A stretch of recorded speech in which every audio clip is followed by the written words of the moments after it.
mercy. You survived another week. Thank you for listening, downloading, and supporting the Black Man with a Gun show. Hey, thanks for listening. Let me get serious. This week, we're going to talk about what Frederick Douglass said and what is the 4th of July to a slave. Going to talk about Juneteenth, about Watch Night service, about Freedom's Eve, and I'm just glad I'm free. It's going to be a lot of history in a short amount of time. Michael J. Woodland is going to give us some stuff on safety, and if you're not careful, you're going to learn something. Thanks for listening. Hit it, man.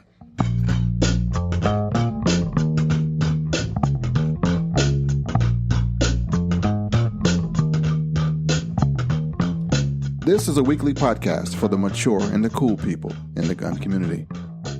The show's title is To Inspire, Not to Incite. My name is Ken Blanchard. I'm a gun rights activist, an author, a trainer, and a professional speaker, showcasing the diversity of the gun culture with experts in hunting, gun rights, the justice system, American history, and self-defense.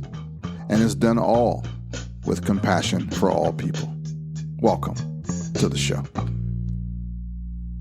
In case you don't know, I know who I am. I'm the dude playing the dude disguised as a dude. They call him the Black Man with a Gun, but you can call me Ken. This is episode number 530 of your favorite righteous podcast. I want to say a quick hello and what's up to all my friends on the app. You guys have been rocking it, man. I mean, that thing is growing like every day. I'm getting a little beep, beep, beep. I mean, they're like really adding up. If you don't have an app for your podcast, you are missing out. It is just too cool for school. And I got somebody who can make one for you. If you are ready to move up to that level, just let me know and I will pass on information to you.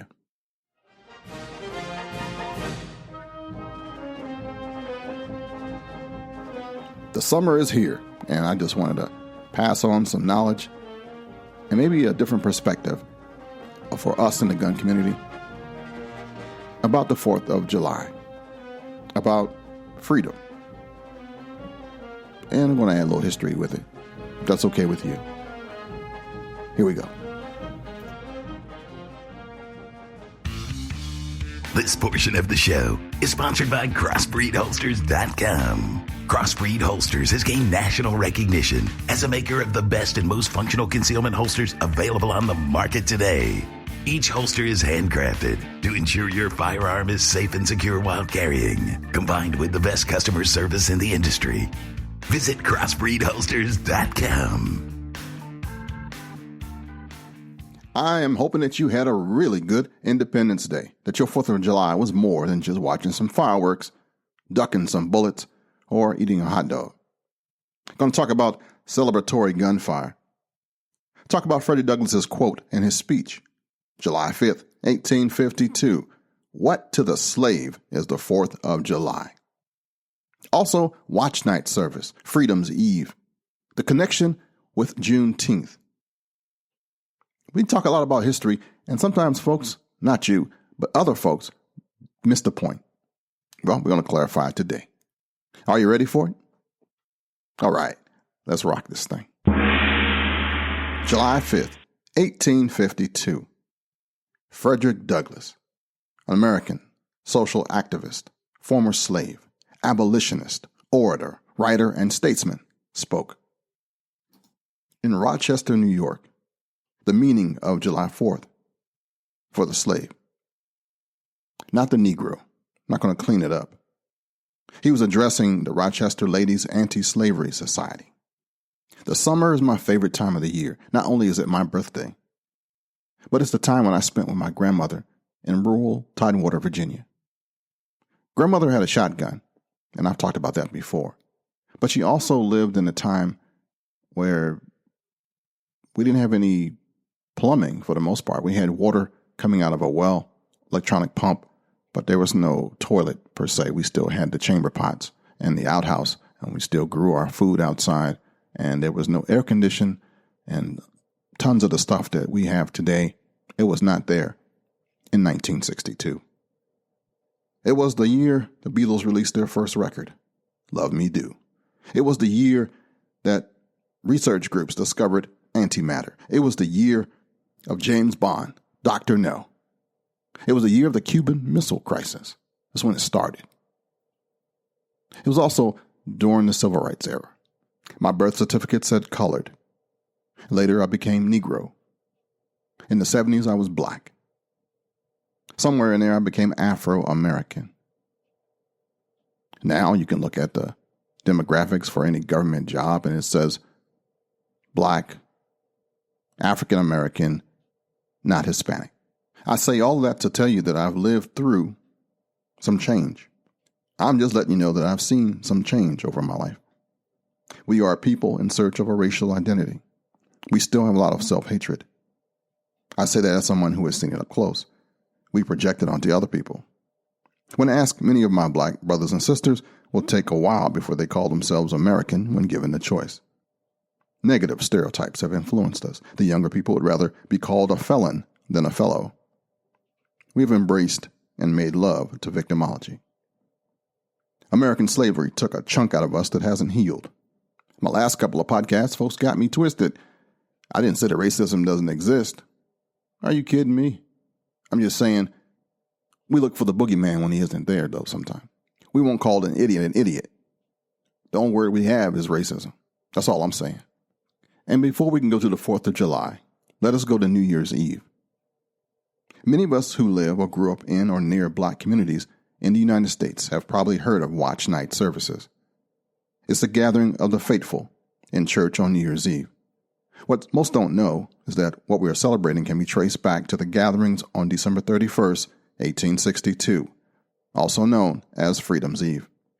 On that night, black people came together in churches and private homes all across the nation, anxiously awaiting news that the Emancipation Proclamation actually had become a law.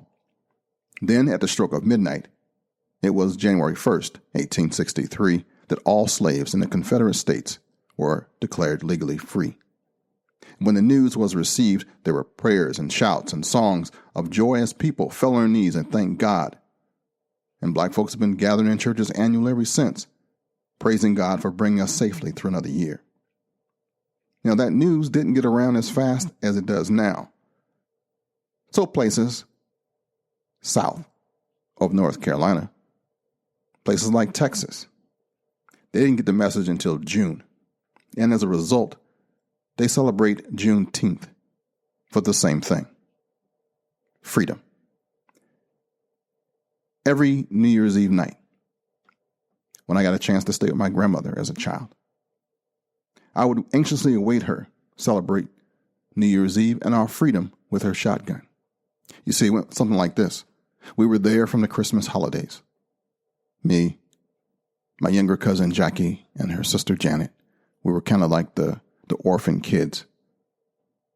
Grandma kind of took care of us, especially because we were born out of wedlock, and there was always some issue with the families, and I could go into a long story there, but Grandma kind of took care of us.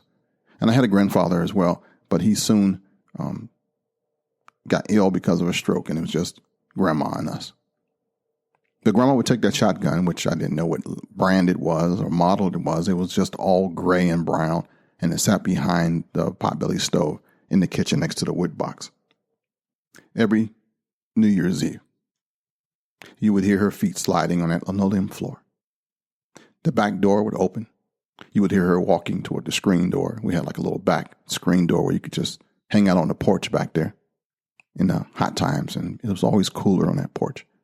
And she would crank open that door, hit that screen door, look up into the sky, and fire off 2 rounds. Happy New Year! Bwam! And you would hear limbs and branches fall off the tree that was next to the house. Then again, Happy New Year! Kaboom! Grandma would again unload that shotgun up into the woods. And we would just howl. We would giggle for hours. The grandma was going to hurt somebody. Probably shoot down a plane with that old rusty shotgun. But it never happened. And then the door would close. You'd hear her slide back in the room. The doors would lock, and all the little latches and shackles and chains she had on the door would close back up. She'd reload the shotgun and put it back. And off we'd go to sleep. When my grandmother fired her shotgun every Freedom's Eve, It demonstrated a couple of things to me as a child. The first was that we would never take our freedom for granted.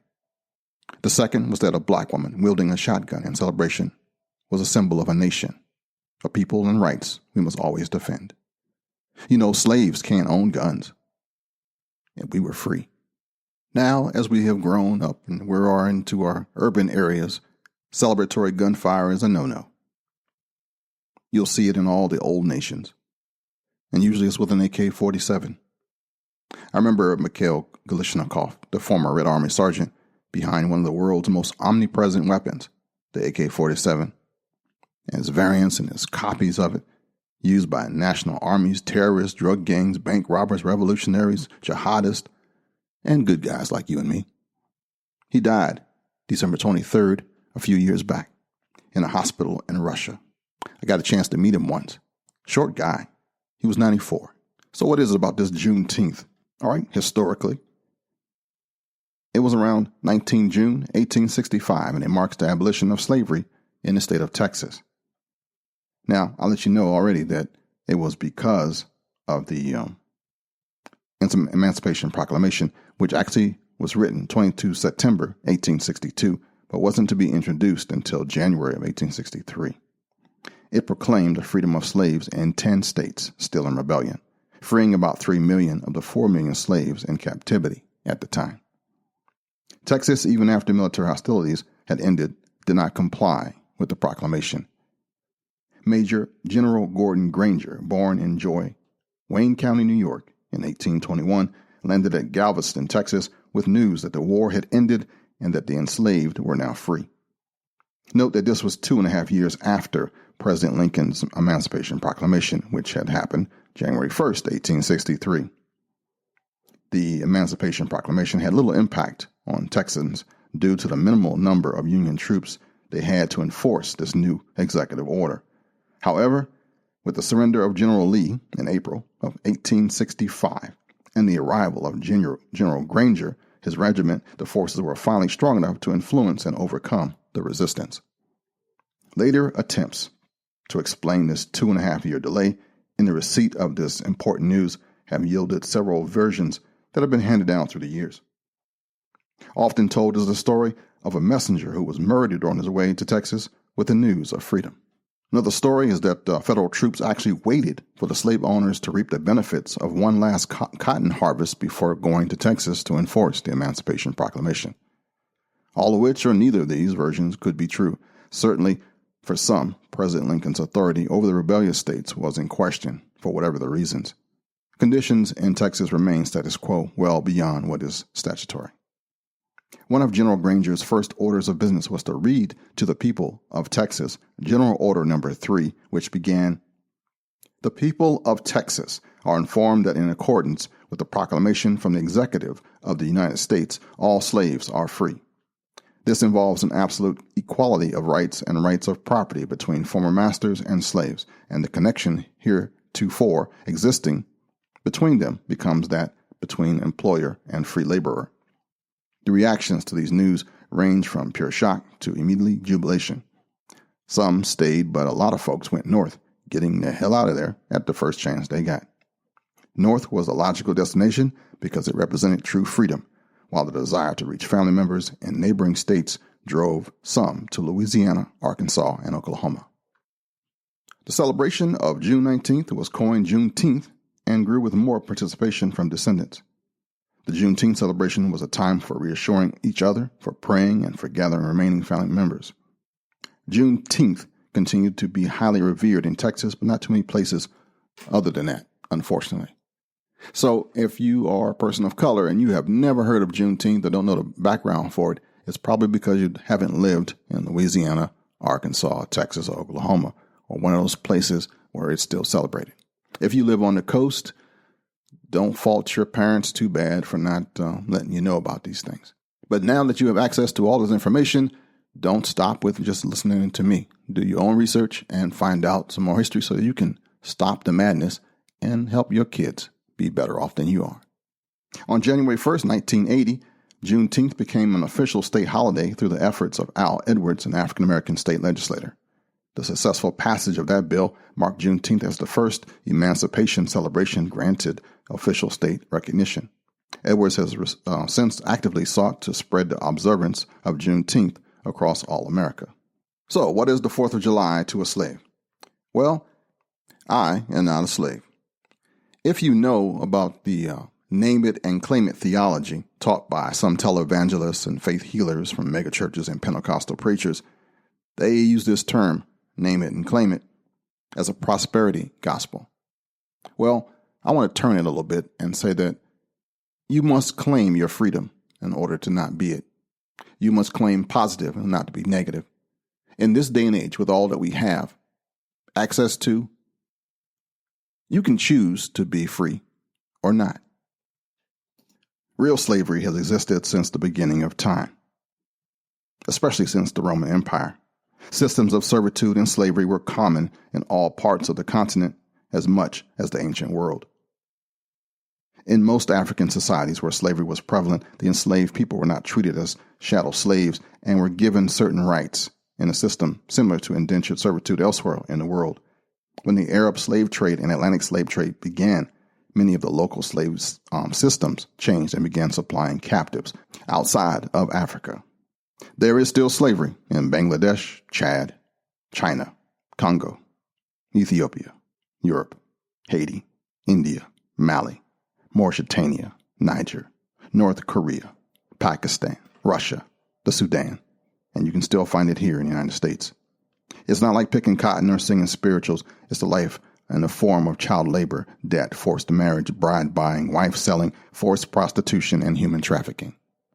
I am a descendant of the Atlantic slave trade. And then it was all about money, power, and greed.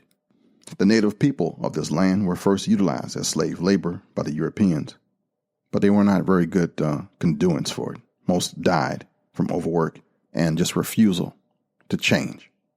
The old world diseases and their own strength as a people stopped them from doing it. So alternate sources of labor, such as indentured servitude, failed to also provide a sufficient workforce. Slavery happened here because many crops could not be sold for profit or even grown in Europe. And exporting crops and goods from the New World to Europe often proved to be more profitable than producing them on the European mainland. My people became the answer to the labor shortage. There was large amounts of cheap land available and lots of landowners searching for workers. Free European immigrants were also here, and they became landowners themselves after a relatively short time, thus increasing the need for workers. Slavery hit hard here in North America. But I am what a free man looks like. Say what I want, do what I want. Not blaming anybody for anything. All my failures, mine. All my successes, mine. In 1993, we created the 10th Cavalry Gun Club's first Juneteenth celebration. It was, of course, stolen by another organization who called it Minority Day at the Range.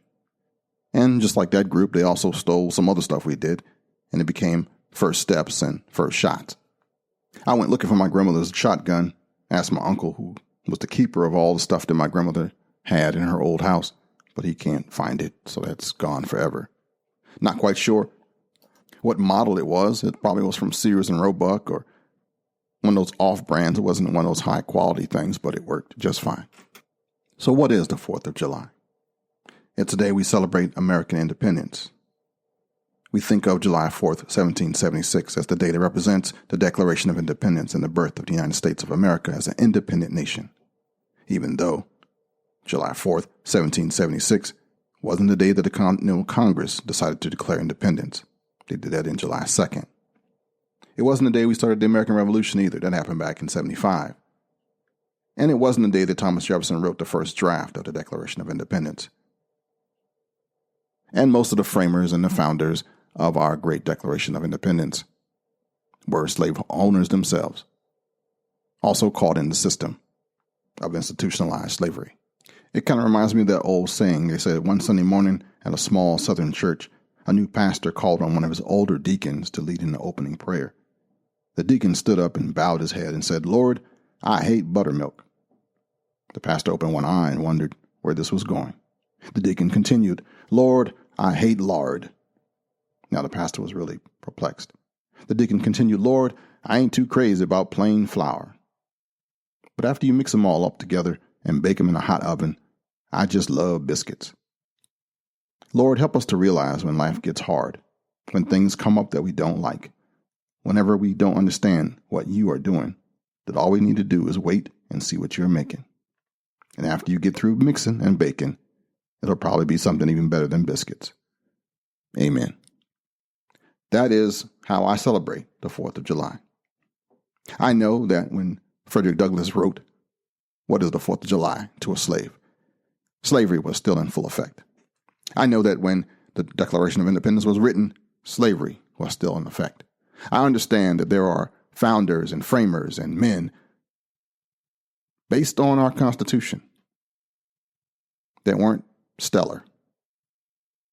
People call them the founding fathers, and some people say they ain't my father. But like the lard and the bacon and the juice and all the stuff that you put into making cooking taste so good. Our nation is what it is today because of them, because of you, because of all of us. I celebrate my freedom on the 4th of July. From how it's changed, what I've put into it myself.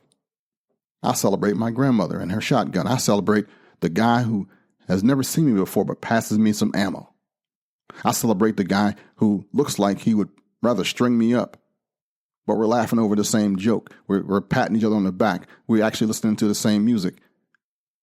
We both like the same food, that we're more alike than we are separate and different. I celebrate America. Maybe you don't understand. Maybe you never had to serve with somebody who looked different than you did. They talked different than you did. They said the wrong thing, but that person would risk their life for yours. Maybe you never done that. Maybe you don't realize that slavery is still happening, that there's forced child labor, forced marriages and prostitution and human trafficking, that real slavery is really happening, and that you were not a slave. If you got a computer, you're not a slave. If you got a cell phone in your pocket, you're not a slave. If you're a keyboard commando or gear queer, you're not a slave. And can I be real honest with you? I'm not all that in a bag of chips. I've been doing this stuff since 1991. I had a website in 1999. If I was really smart, I'd be on top of my game. I'd be the master, the king of SEO and search engine optimization. I'd have the #1 website in gun world, and I've been ahead of all these people. But I didn't know what I didn't know. I'm just a dude. A guy who's got in trouble being a pastor, a pro-gun pastor. Pretty much lost my church being pro-gun and for my people, trying to take care of the people in the street. I could go on a whole tangent on that one. I've been chastised by people for being too much like a preacher and not enough like a business person. I'm trying to help somebody. I've been accused of being an Uncle Tom. I've been accused of being too soft, too hard, too rational, too revolutionary. Yeah, I've been them all. And sometimes I say the wrong thing. But my intentions are good. Sometimes I get a little angry at the big organizations that are just perpetrating. But I understand. After almost 30 years in this world, in this business, in this community, I know the reality of a lot of it. You pretty much can't piss on me now and tell me it's raining. I know. You can't blow smoke up my butt and tell me I'm floating on a cloud. I know the deal. I know real contenders and pretenders. I've cried with people. I've cried for people. I've prayed for people. I've scared people. I had people running and grabbing their purses and locking their doors at night and wondering, that black man got too many guns. I've learned to hate politics more and more. I never liked it anywhere. Not in churches, not in the home, not in schools, and definitely not my government. At a funny stage in my life right now. Yeah, really. Understanding that my opinion doesn't count. That we are where we are because nobody really listens. Folks will do what they want to do anyway. They will repeat the same mistakes that I made, even though I'll tell them, hey, don't go in there. Don't hang out with that person. You'll have to find it on your own. To quote Woody Guthrie, this land is your land. This land is my land. From California to the New York Island. From the redwood forest to the Gulf Stream waters. This land was made for you and me. Next up is Michael J. Woodland. Take it away, brother. Thank you, Ken, and welcome to another Tips and Review segment. I am Michael Woodland of m-wtactical.com, and today we're going to discuss safety rules.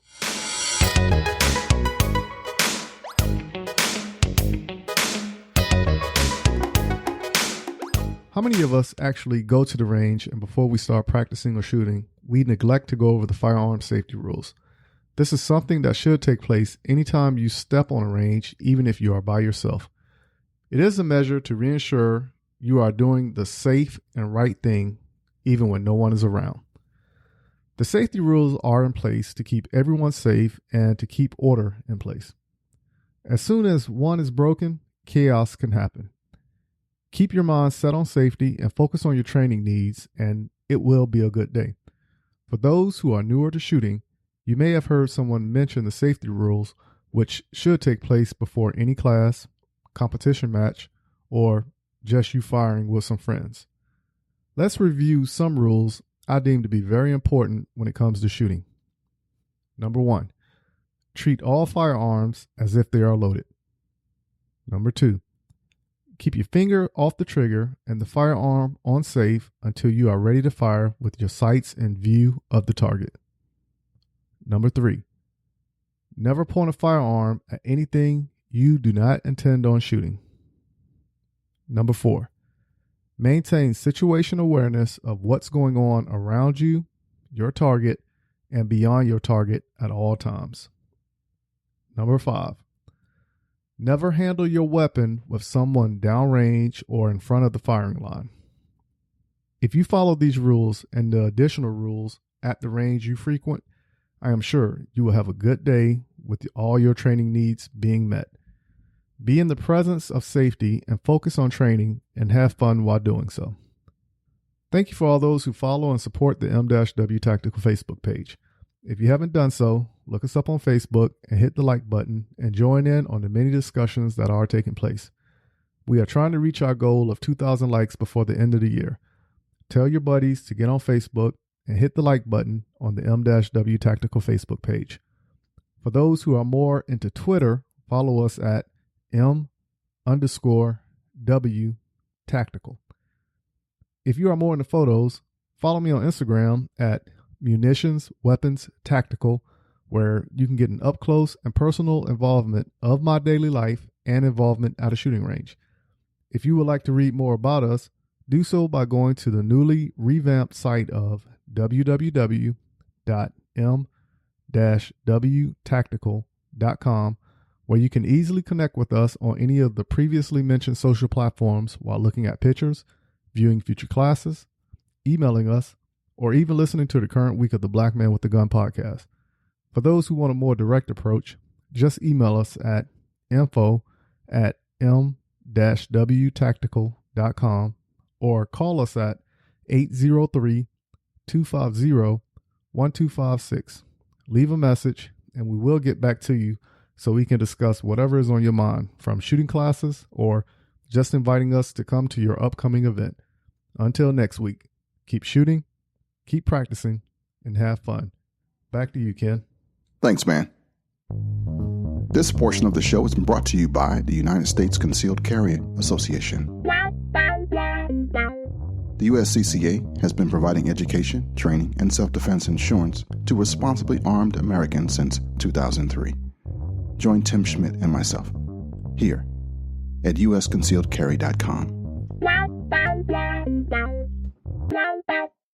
want to give out some shout-outs this week to Kevin Van Ekeren. He was on the show a while back and is a friend. He just launched his new podcast called The State of Logic, and you can find it at thestateoflogic.com. I want to give a quick shout out to my friends Carrie Lightfoot and Barbara Baird of the Women's Gun Show podcast. They've broken the 4,000 a month barrier and they're rising steadily. So check out the Women's Gun Show podcast when you get a chance. Also, podcasts that are pretty cool, Ham 360 by my friend and brother Cale Nelson. If you're into ham radio and tech, some good stuff there. And my mainstay, my main man, Dave Jackson from the School of Podcasting, who is the one who's continued my education and fostered all the stuff that I learned about podcasting. Dave Jackson, the School of Podcasting.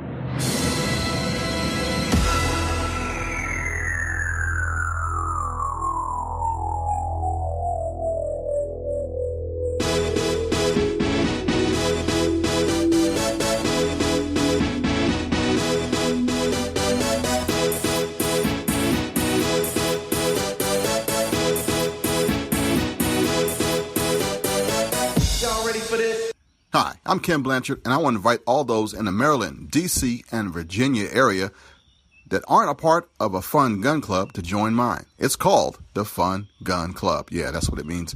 It's real. It's going to be something where you can have monthly training. Don't have your HQL yet? Don't know what that is? You'll find out here. Can get concealed carry? Able to get it? We'll work on that one here too. Got a gun? Never shot that bad boy. We'll bring it out the mothballs. Training. Fun. There's a lot of things that you can do outside of a static gun range. Did you know that the F in firearms can be for fun? Yeah, we're going to do it here. Be a part of a new thing that I'm starting, and it's going to be a blast. The Fun Gun Club. If you're interested, email me at blackmanwithagun@gmail.com. It's for the Maryland, D.C., and Virginia people right now. It's not for everyone, though. If you qualify, contact me, blackmanwithagun@gmail.com. The Fun Gun Club.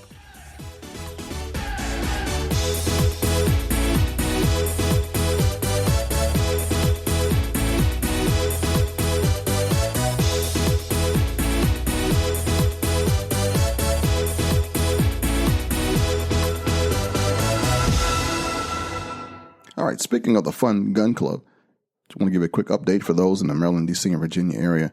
We are working on getting some training available. Got a really good trainer that's done everything from force-on-force training to Maryland handgun qualifications, concealed carry. Got some outstanding stuff. We're going to be doing building ARs, classes, and I've been contacting all the range guys I know around here so we can do some trips. We're also doing some social stuff like fine dining, some sports activities, some travel. Working on a fun cruise, restaurants, and hooking up with the National Stadium and the Verizon Center for the basketball season. And there's a whole bunch of stuff. We're going to make sure that your rusty old gun doesn't stay rusty. Or if you're a shooter and you've been shooting forever, but you're tired of doing it by yourself, here's a chance where you can actually help some other people. Might even meet a future spouse in the group. I'm going hardcore social with this thing. And I kind of like it. I'm having a good time putting this thing together. And I just got the design for our new T-shirt and our new logo. And that's going to be out. We got a private Facebook group. And things are coming along. If you're in the Maryland, D.C., and Virginia area and you would like to be a part of my new club, it's called the Fun Gun Club. And there's a website for it. I still got work to do on that thing. But if you want to be a part of it, like the man said, hit me up with an email at blackmanwithagun@gmail.com. And I will give you the info. All right. I think that's enough for today. I want to thank you for listening, downloading, and supporting this podcast. If you need to fill out a hurt feelings report, feel free to send it to blackmanwithagun@gmail.com. Maturity is not when we start speaking big things. It is when we start understanding the small ones. Just in case you don't quite get it, I love you. And there's not a darn thing you can do about it. This is your friend and your brother from another mother, Ken Blanchard. Free your mind, and the rest will follow. Shalom, baby. 1, 2, 3, 4.